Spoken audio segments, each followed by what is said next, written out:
तो MIM के office में मौजूद है जो खालिदुर रहमान साहब हैं, इन्होंने एक प्रोग्राम रखा है, इसके बारे में हम जानना चाहेंगे इनका इस बारे में क्या कहना है। और इसको हम दिल्ली में लेकर के आए हैं।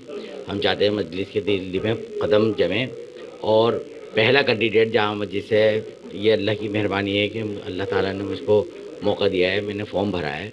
अब मजलिस जिसको चाहे टिकट दे दे, जो अच्छा कैंडिडेट आए। हम ये नहीं चाहते कि हमें ही टिकट मिले, हम चाहते हैं कि मजलिस की सीट यहाँ पे जमे और मजलिस यहाँ से पाँव जमाए और पूरे हिंदुस्तान में फैलाए।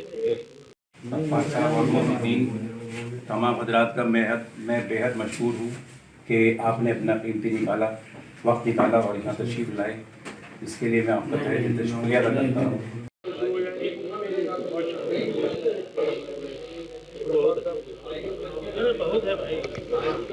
जो MIM के कार्यालय में मौजूद हैं, यहाँ पे दिल्ली के सदर कलीमुल हफीज़ साहब मौजूद हैं, इनसे जानना चाहते हैं जो आज का एजेंडा खासकर उसके बारे में थोड़ा सा बताएं।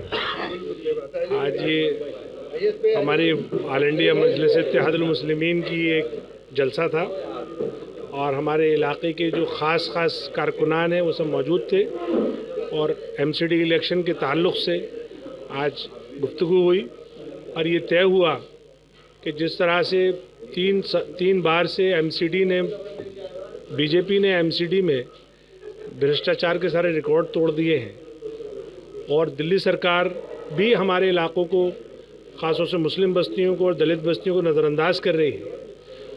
कांग्रेस के पास हमारे लिए कोई मंसूबा नहीं है। तो इन तीनों पार्टियों को नकार करके किस तरह से मजलिस के प्रोग्रामों को हम आवाम तक पहुँचाएँ, किस तरह से हम कौन सी स्ट्रेटजी अपनाएं कि जिससे आने वाले MCD चुनाव में हम ज़्यादा से ज़्यादा सीटें जीतें, इस पे गुफ्तगू। देखिए कलीम साहब, आपने एक बात बताई, उर्दू को लेकर आप चल रहे हैं और BOMS जो होता है, MBBS बहुत महंगा होता है, BOMS खासकर उसमें मुस्लिम जमात जाती है और उसमें 10वीं में जो अरबी लाजिम थी, लेकिन अभी जो है इसने आयुर्वेदा ने जो है उसको जो है लाजिम को करार ख़त्म कर दिया। तो इसमें ऐसे में आपका क्या कदम रहेगा? देखिए, उर्दू ज़बान पे तो जुल्म दिल्ली सरकार ने इंतहा कर रखी। नहीं, दिल्ली सरकार ने सेंटर का। मैं सेंटर की बात बता रहा हूँ ना। पहले तो जहाँ से बच्चा उर्दू पढ़ेगा वहाँ से जिक्र आएगा ना। तो जहाँ उर्दू पढ़ना है, MCD से उर्दू पढ़ेगा या दिल्ली सरकार के स्कूलों से उर्दू पढ़ेगा। इन दोनों सरकार ने उर्दू टीचर्स की भर्ती ही नहीं कर रहे हैं। 15 साल से बेवकूफ़ बना रहे हैं। जहाँ 1000 टीचर चाहिए वहाँ 100 टीचर हैं, भर्ती निकालते हैं 1000 की, भरते 200 हैं। तो इनकी ये जो मक्कारियाँ हैं, यारियाँ हैं, उसका हम उजागर कर रहे हैं। दूसरा, जो उर्दू के इदारे हैं उसमें गैर उर्दूदा बिठा दिए। तीसरा, जो उर्दू मीडियम स्कूल हैं उसमें गैर उर्दू मीडियम पढ़ाया जा रहा है।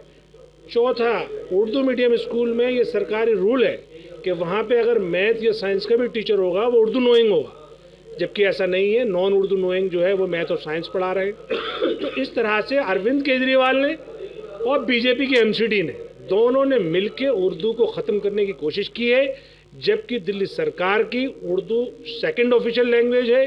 हमारा ये एक्ट का तरफ से प्राविधान है, यानी हमारा कानूनी हक है कि दिल्ली के हर दफ्तर में उर्दू ट्रांसलेटर होना चाहिए। उर्दू की दरख्वास्त को रिसीव करने वाला, उनको पढ़कर जवाब देने वाला होना चाहिए। दिल्ली के सारे दफातर में उर्दू में तख्तियाँ होनी चाहिए, हिंदी और अंग्रेज़ी के साथ साथ। लेकिन आप देखते होंगे ऐसा नहीं है। तो आखिर इन सरकारों से ये बात पूछनी है कि तुम उर्दू के इतने दुश्मन क्यों हो? जब तुम्हें ये वोट भी देते हैं, तुम्हें जिताते भी हैं, फिर तुम उर्दू से दुश्मनी क्यों रखते हो? अब आइए कि उन्होंने BOMS और आयुष जो डिपार्टमेंट है उसने उर्दू को नज़रअंदाज किया। तो देखिए, जो यूनानी पैथी है, यूनानी पैथी का तो सारा ख़जाना उर्दू में मौजूद है। ये कितने ख़त्म कर लें, वो जो किताबें हैं जो हमारे बुजुर्गों ने लिखी हैं, हकीमों ने लिखी हैं, उसको ये नहीं बदल सकते। ये अपनी चालों से सिर्फ इतना कर सकते हैं कि एलिजिबिलिटी में से हटा दें, तब भी क्या होता है समझ में तो नहीं आएगी ना। अगर आज आपने उर्दू ना पढ़ी हो, उर्दू ना जानते हो, अरबी ना जानते हो, और फिर भी आपको मदरसे में एडमिशन मिल जाए तो क्या आप कुरान पढ़ सकते हैं, तर्जुमा पढ़ सकते हैं? वही हाल यूनानी का है। अगर उर्दू ना जानने वाला यूनानी पढ़ ही नहीं सकता, चूँकि उसका असल मग़ज़, असल उसकी बुक्स उर्दू में है, फ़ारसी में है, फ़ारसी का तर्जुमा उर्दू में हुआ है।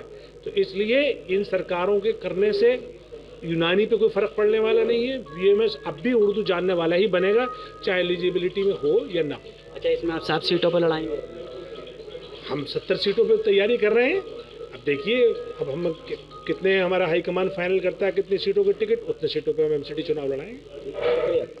تو یہ تھے دہلی کے صدر کلیم الحفیظ صاحب. انہوں نے بتایا کہ ہم ساری کی ساری سیٹوں پر جو ہے MCD میں چناؤ لڑیں گے، اور جو کچھ نہیں ہے جو ہوگا جو اس اہل ہوگا. دہلی سے امرامیش.